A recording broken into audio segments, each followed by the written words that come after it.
Orion X vous propose de découvrir cette solution d'aide au diagnostic, au suivi et à la prédiction des troubles neurologiques développée par BrainTel, une medtech française spécialisée dans l'analyse de la substance blanche cérébrale.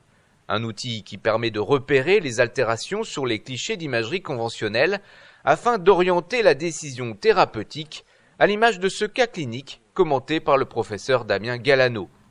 Un cas d'adrénoleucodystrophie, une pathologie neurodégénérative caractérisée par ses poussées inflammatoires imprévisibles.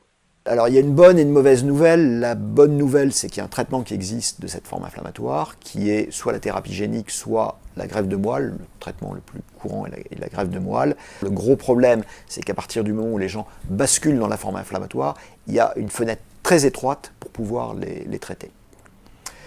Le souci, c'est que autant pour les enfants, on a des règles assez simples pour savoir quand il faut les greffer, autant chez les adultes, les os sont beaucoup plus troubles et on ne sait pas très bien à quel moment il faut greffer les gens.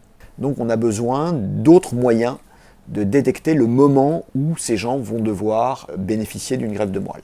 C'est pour ça qu'on commence à utiliser le logiciel pour suivre ces malades. Donc c'est un patient qu'on suit depuis des années, qui a une vingtaine d'années, et qui commence à développer une atteinte de la substance blanche, que vous voyez ici, avec cette anomalie de signal qui apparaît au niveau de la substance blanche du lobe temporal. C'est une des rares maladies métaboliques qui, en fait, prend le contraste, avec ici une prise de contraste au niveau des anomalies de signal. On a une atteinte qui est localisée à la partie antérieure de la substance blanche du lobe temporal. Sur l'examen de suivi réalisé peu de temps après, on voit que les anomalies se sont étendues en arrière, sont beaucoup plus œdémateuses, plus inflammatoires, et touchent maintenant les faisceaux pyramidaux. Donc on sait que ce patient est en train d'évoluer vite, et qu'il faut lui proposer très rapidement une greffe de moelle. Donc on va mesurer directement à quel point la substance blanche va être attaquée par la maladie. Le cerveau va être segmenté, chaque carré ici correspond à une région, et plus c'est rouge en gros, plus la région est atteinte. Donc on voit que d'un examen sur l'autre, il y a de plus en plus de régions atteintes et la maladie progresse. Donc c'est le moment de procéder à la greffe de moelle. On greffe le patient, il y a une phase d'aggravation parce que la glie du malade est finalement remplacée petit à petit par la glie greffée et on voit que dans les suites de la greffe, les marqueurs s'améliorent et sont même chez ce malade mieux qu'avant la greffe. Donc on a eu une remyélisation qui est l'effet qu'on cherchait à obtenir. Donc là, on a la représentation des différents faisceaux atteints. On voit que chez ce malade, ça prédomine très nettement au niveau des faisceaux corticospinaux, qui sont des régions typiquement atteintes dans cette maladie. Et vous voyez que les anomalies qu'on va détecter grâce aux tenseurs de diffusion analysés quantitativement sont beaucoup plus étendues que ce qu'on observe sur simplement les cartographies conventionnelles sur les images classiques en T de flair. Ce qui va se passer, ce patient a eu la malchance d'être victime d'une agression et de subir un traumatisme crânien.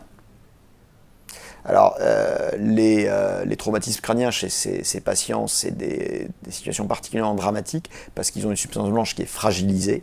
Donc les conséquences sont plus graves que chez des gens qui n'ont pas de cette anomalie génétique. En particulier, ce qui est connu, c'est qu'un traumatisme crânien peut vous déclencher la survenue d'une forme inflammatoire. Il y a une fragilité de la myéline. Donc c'est des gens chez qui il faut vraiment à tout prix éviter les traumas. Et on voit que malheureusement, suite au traumatisme crânien, on voit à nouveau une dégradation des marqueurs de la substance blanche qui, heureusement, a tendance à s'améliorer sur l'examen de suivi qui a été réalisé il y a quelques jours. Donc on voit que sur les régions qui étaient atteintes initialement au niveau du tronc, les choses se sont améliorées très nettement. Par contre, là où il a été victime du traumatisme crânien, ici, on a malheureusement d'autres lésions qui sont apparues. Oui, l'apport de BrainTel, c'est détecter plus précocement l'atteinte de la substance blanche qui peut conduire à une forme active inflammatoire de la maladie, avec d'une part un suivi qui est plus objectif que l'analyse simple d'images, parce qu'il faut bien comprendre que le contraste des images va dépendre de plein d'éléments extérieurs, et que donc être certain qu'une lésion progresse, c'est très compliqué. Et d'autre part, on détecte des lésions infraradiologiques qui ne parlent pas encore sur les séquences conventionnelles, de manière standardisée et reproductible. D'autre part, ça permet de suivre l'efficacité du traitement et de vérifier la bonne prise de la greffe. Alors ça, c'est encore des choses qui sont très expérimentales. C'est la fin de ce numéro, merci de votre fidélité. Au Rayon X revient le mois prochain pour vous présenter de nouveaux cas cliniques.